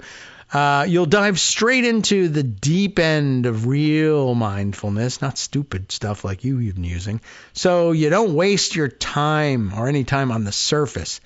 Next double asterisk thing here. Learn the true purpose of meditation. Meditation is about more than just relieving stress, sleeping better, or improving your focus. While it can help you do all of that, our goal is ultimately to help you open the door to a deeper understanding of yourself, the self that thinks this is dumb. Here, you won't just uncover simple relaxation techniques, and you won't find any new age fluff or religious dogma. Oh, it's starting to sound like maybe a Peter Thiel meditation. We're going to give you the meditation that will make you an immortal vampire. Okay. But no, this is a place for serious seekers. It says, explore some of life's most important questions on topics like neuroscience. Well, you would think that was important. Psychedelics, great. Enlightenment, ethics, and stoicism from renowned authors and professors like Oliver Burkeman, Michael Pollan, Laurie Santos, Arthur C. Brooks, James Clear, and others. Next, In-Depth Theory and Practice. How long does this go on? Waking Up explains both the theory and the practice of meditation, so you don't just learn the how of mindfulness, but also the why. And then more name dropping. You'll be guided by prominent figures like Joseph Goldstein, Diana Winston, Adyashanti, Jayasara, and Henry Schuckman, who teach a wide range of contemplative practices, including Vipassana, oh my goodness, Zen, Dzogchen, Advaita Vedanta, and more. There's a lot of terminology. What do you know? Anyway, look, this goes on at some length, and I think I'm going to stop at this point. And by the way, so how much does this thing cost? In-app purchases from $7.99 to $209.99. Wow. Okay. Anyway, let me cancel out of that, and I'll give you the two reviews that were up at the top here. The positive review, the 5-star review, says, "This has been a truly great experience. I have for years thought about meditation, but never really put it into practice before. The guided meditations are very helpful, and the conversations and other app features are incredibly thought-provoking. Concepts I have thought about for years and never really firmly understood have become clear." The top negative review, a 2-star review, "I didn't stick with it, so maybe it's your fault. The app is tedious and cluttered." Oh, that's why. "The meditations feel the same. The speaker's voices weren't relaxing." Oh, see, they should have hired me. I would have helped, and I would have brought Scott to help me. Scott! Oh my God. All right. Well, maybe that's not great for that. Okay. I'm going to bring all my sound effects. "Relax and envision yourself astrally projecting to another level of consciousness." That is not how this works! Okay. That would be terrible. I'm too distractible for a meditation. Anyway, the speaker's voices weren't relaxing. This is the interesting part here, right? I told you, or I mentioned, well, the app is free if you can't afford it. How does that even work, right? Well, he says, this is an interesting point. "I find it degrading and pretentious that you have to apply for a scholarship if you can't afford the full costs." Maybe it's the wording used. This isn't a university. It's a phone app about meditation, and the costs are prohibitive to anyone below middle class as it is. It gives an elitist vibe off overall. Not a great entryway to meditation. Much prefer the Balance app. It's very interesting.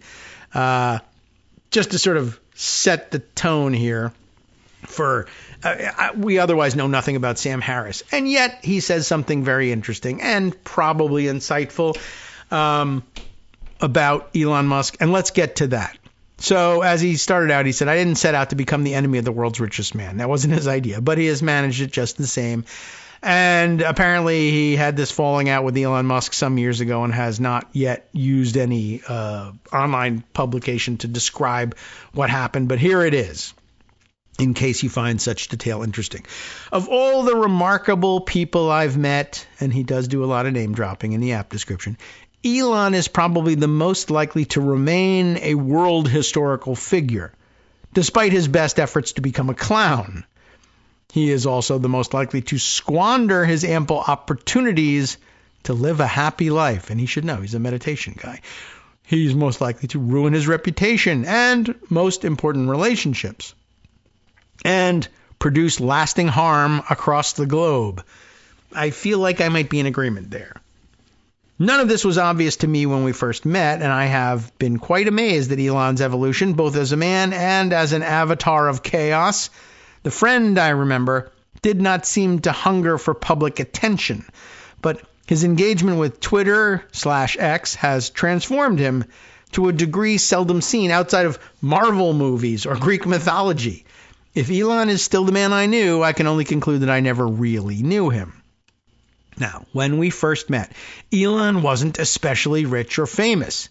In fact, I recall him teetering on the brink of bankruptcy around 2008. Business bankruptcy, I'm sure. His family was pretty wealthy. But this is around 2008, while he was then risking the last of his previous fortune to make payroll at Tesla.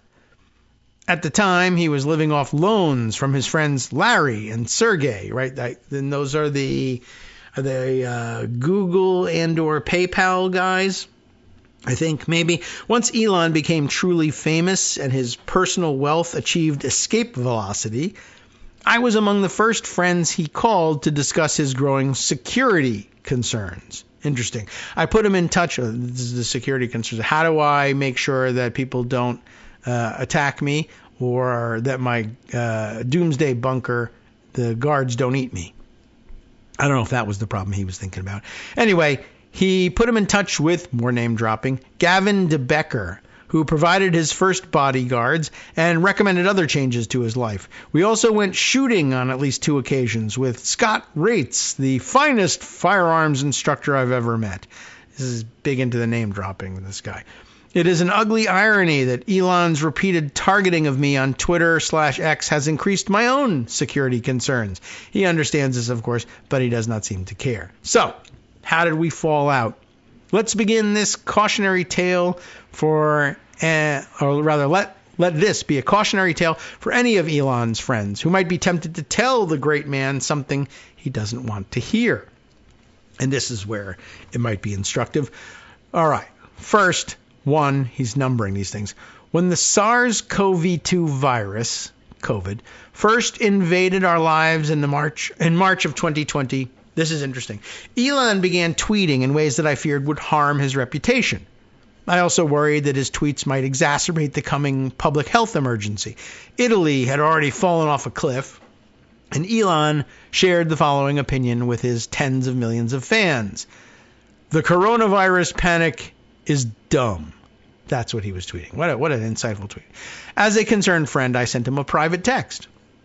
Hey, brother, I really think you need to walk back your coronavirus tweet. I know there's a way to parse it that makes sense. Panic is always dumb, but I fear that's not the way most people are reading it. You have an enormous platform. He didn't own Twitter yet. And much of the world looks to you as an authority on all things technical. As big a mistake as that might be. Coronavirus is a very big deal, and if we don't get our act together, we're going to look just like Italy very soon. If you want to turn some engineers loose on the problem, now would be a good time for a breakthrough in the production of ventilators. And he did think he was going to do that, but he ended up sending people CPAP machines. Anyway, number 2 here, Elon's response was, I believe, the first discordant note ever struck in our friendship. He answered, Sam, you of all people should not be concerned about this. I'm not certain why that, but okay. He included a link to a page on the CDC website indicating that COVID was not even among the top 100 causes of death in the United States. This is in March of 2020. This was patently silly, a point to make in the first days of a pandemic. We continued exchanging texts for at least 2 hours. If I hadn't known that I was communicating with Elon Musk, I would have thought I was debating someone who lacked any understanding of basic scientific and mathematical concepts, like exponential curves. Of course, I don't know why you thought Elon understood those, but I guess he gave off that vibe. Number 3, Elon and I didn't converge on a common view of epidemiology over the course of those 2 hours, but we hit upon a fun compromise, a wager. Oh boy. And, this tell you who we're talking about, but okay. Elon bet me $1 million to be given to charity, of course, against a bottle of fancy tequila. He's going to put up, he was staking a $1,000 bottle of tequila, which already, it's not $1 million, but, I don't play anything with people who have $1,000 bottles of tequila. Sorry. Anyway. That was the bet. $1 million to charity versus a $1,000 bottle of tequila to Elon. And the bet was that we wouldn't see as many as 35,000 cases of COVID in the United States. That sounds awfully dumb in hindsight, of course. And again, cases, not deaths. The terms of the bet reflected what was, in his estimation, the near certainty, 1,000 to 1, that he was right. And 1,000 to 1, based on, I guess, a $1,000 bottle of vodka versus the $1 million. So multiple of 1,000. Anyway, having already heard credible estimates that there could be 1 million deaths from COVID in the U.S. over the next 12 to 18 months, and those estimates prove fairly accurate. I thought the terms of the bet were ridiculous and quite unfair to Elon. I offered to spot him 2 orders of magnitude. I was confident that we'd soon have 3.5 million cases of COVID in the U.S., not the 35,000 that he wanted to bet on. But Elon accused me of having lost my mind and insisted that we stick with the ceiling of 35,000. I guess he's not that smart. We communicated sporadically by text over the next couple of weeks while the number of reported cases grew. Ominously, Elon dismissed the next batch of data reported by the CDC as merely presumptive, while confirmed cases of COVID on his account remained elusive. Well, a few weeks later, when the CDC website finally reported 35,000 actual deaths from COVID and 600,000 cases, I sent Elon the following text. Is 35,000 deaths plus 600,000 cases sufficiently greater than the 35,000 cases that we agreed on? It was shorthand. He just wrote, is 35,000 deaths plus 600,000 cases greater than 35,000 cases? Well, this text appears to have ended our friendship. Elon never responded, and it was not long before he began maligning me on Twitter for a variety of imaginary offenses. For my part, I eventually started complaining about the startling erosion of his integrity on my podcast, without providing any detail about what had transpired between us. Next up, we're now on number 7 here. At the end of 2022, I abandoned Twitter/X altogether, having recognized the poisonous effect that it had on my life, but also in large part because of what I saw it doing to Elon. I've been away from the platform for over 2 years, and yet Elon still attacks me there. Occasionally, a friend will tell me that I'm trending there, and the reasons for this are never good. As recently as this week, Elon repeated a defamatory charge about my being a, quote, hypocrite for writing a book in defense of honesty and then encouraging people to lie to keep Donald Trump out of the White House. Not only have I never advocated lying to defeat Trump, despite what the misleading clip from the Trigonometry podcast might suggest, to naive viewers, I never heard of it.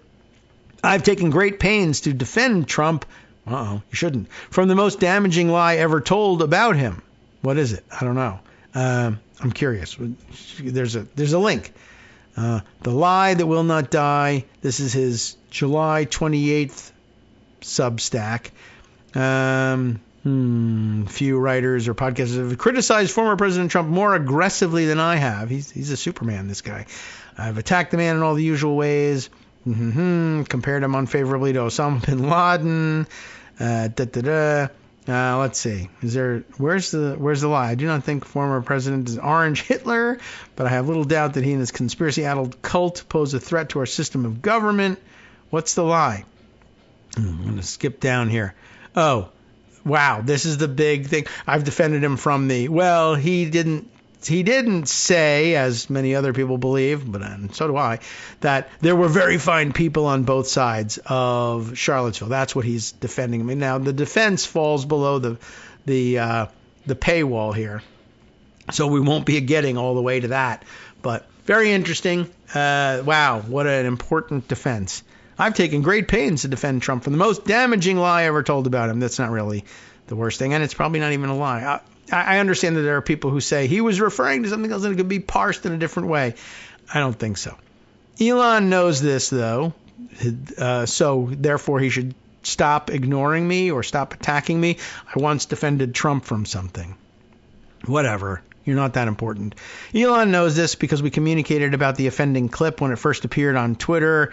However, he simply does not care that he is defaming a former friend to hundreds of millions of people, many of whom are mentally unstable. On this occasion, he even tagged the incoming president of the United States. All of this remains socially and professionally awkward because Elon and I still have many friends in common, which suggests the terms of another wager that I would happily make if such a thing were possible, and I would accept 1,000-to-1 odds again in Elon's favor. I bet that anyone who knows us both that I am telling the truth. Anyone who knows us both knows I'm telling the truth. Oh, okay. Actually, This is now becoming annoying and self-important, but okay. Everyone close to Elon must recognize how unethical he's become, and yet they remain silent. Their complicity is understandable, but it is depressing all the same. These otherwise serious and compassionate people know that when Elon attacks private citizens on Twitter, falsely accusing them of crimes or corruption, celebrating their misfortunes, he's often causing tangible harm in their lives. It's probably still true to say that social media isn't real life until thousands of lunatics learn your home address. A final absurdity in my case is that several of the controversial issues that Elon has hurled himself at of late and attacked me over are ones we agree about. We seem to be in near total alignment on immigration, oh my, and the problems at the southern border of the U.S. We also share the same concerns about what he calls the woke mind virus, oh God. And we fully agree, this is more good context though, in case you are thinking, I agree with that guy, you shouldn't. And we both fully agree about the manifest evil of the so-called grooming gangs scandal in the UK. Holy cow. That has taken Elon full fascist. So there you go. Sam Harris says, I'm in agreement with him on his full fascism with respect to UK politics. Great. After all, I didn't get my $1 million because I thought the one thing this guy has going for him is I meditate. I'm an idiot. I knew that COVID was going to be dangerous, but I also am a dangerous racist. All right. Just in case you thought, maybe he once had friends who were reasonable. No, he didn't. Anyway, we fully agree about the manifest evil of the grooming gang scandal, which is crazy. The problem, believe it or not, the problem with Elon is that he makes no effort to get his facts straight when discussing any of these topics. Neither does this guy. And he regularly promotes lies and conspiracy theories manufactured by known bad actors at scale. Oh my God, at scale. That's the worst possible thing you could do to a venture capitalist weirdo. And if grooming were really one of his concerns, it's strange that he couldn't find anything wrong with Matt Gaetz. Oh no. Anyway, Elon and I even agree about the foundational importance of free speech. Oh boy. It's just that his approach to safeguarding it, amplifying the influence of psychopaths and psychotics while deplatforming real journalists, he didn't say live, and his own critics, or savaging the reputations of democratic leaders while never saying a harsh word about the Chinese Communist Party, is not something I can support. The man claims to have principles, but he appears only to have moods and impulses. Any dispassionate observer of Elon's behavior on Twitter can see there's something seriously wrong with his moral compass. I'm beginning to see the same about you. If not his perception of reality, there is simply no excuse for a person with his talents, resources, and opportunities to create so much pointless noise. The callousness and narcissism conveyed by his antics should be impossible for his real friends to ignore, but they appear to keep silent, perhaps for fear of losing access to his orbit of influence. Almost certainly. Of course, none of this is to deny that tens of thousands of brilliant engineers Elon employs are accomplishing extraordinary things. He really is the greatest entrepreneur of our generation. And because of the businesses he's built, he will likely become the world's first trillionaire, perhaps very soon. Since the election of Donald Trump in November, Elon's wealth has grown around $200 billion. That's nearly $3 billion a day and over $100 million an hour. Such astonishing access to resources gives Elon the chance, and many would argue the responsibility, to resolve enormous problems in our world. So why spend time spreading lies on X instead? Okay, well, there you go. That's of some interest, and I'm somewhat interested in learning what we learned about Sam Harris along the way. And that'll probably be the last time we discuss Sam Harris, unless, of course, he becomes an evil, tyrannical billionaire living in a volcano lair at some point in the near or, for that matter, distant future. All right.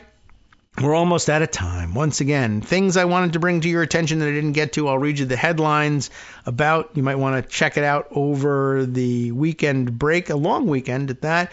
MLK Day / also Inauguration Day on Monday. It is said to be a very, very cold day, so we'll be interested to see whether or not he can produce the crowds he needs to stay mentally stable, to the extent that Donald Trump can do that. Things to read over the weekend. RFK Jr.'s anti-vax nonprofit turns out to be just another scam. I can't believe it. New Republic reporting this one. Let's see who's got the byline on this. Edith Olmstead. Robert F. Kennedy's Robert F. Kennedy Jr.'s anti-vax nonprofit turns out to be just another scam. He got rich off of public health, quote-unquote, public health efforts. I can't believe that Kennedys were weird about money, but turned out to be the case. Also worth perhaps reviewing over the weekend. One other one we won't get to read, but an intriguing enough title as well. This one also from the New Republic. You need to spend all of your weekend apparently with the New Republic. Paul Manafort is back to wreck the world, says Casey Michael. Trump's one-time aide-de-camp and bagman for corrupt foreign regimes is returning to his old stomping grounds, rolling back precious progress against the world of kleptocrats. Okay. Certainly worth spending some of your time with, perhaps over the weekend. I don't think it's any surprise for either of them. And of course, I guess at best, this could become additional fodder in opposing RFK Jr.'s perhaps troubled nomination. And I don't know. We'll see where it goes. But to find out that he's corrupt and been stealing money, that sometimes interests people. Paul Manafort, of course, coming back to wreck the world. Everybody knew it was going to happen as soon as he was pardoned. But it is a cautionary tale, of course, nonetheless. All right. I think that's about all that we have time to try and shoehorn in under the wire here. You got a reading assignment going forward. Got a long weekend coming up. We hope to visit with you on Monday. We got some snow coming over the weekend. And then, of course, disaster strikes at noon on Monday. But in the meantime, you have the company next of Justice Putnam with the West Coast Cookbook and Speakeasy, and here's what he's got on tap. Trump's approval rating for a president-elect is, you'll never guess, the lowest in American history. It's an all-time record. Also, elsewhere in the country, an Idaho timber executive sentenced to prison in a multi-million-dollar forestry management fraud scheme. Oh no, bad forestry management. A broad DOJ civil rights investigation found a pattern of excessive force by the Louisiana State Police. From Hard to believe. NetworksRadio.com. You have been listening to Kagro in the Morning with David Waldman. Guess what? Texas Judge Kaczmarek is back at his old tricks again, saying states can revive their challenge to restrict abortion pill access nationwide. This is a very complicated and weird standing case as well. The original case dismissed, for some reason claiming Texas jurisdiction for other states, though, to go ahead with this. It's a little wacky. Stay tuned.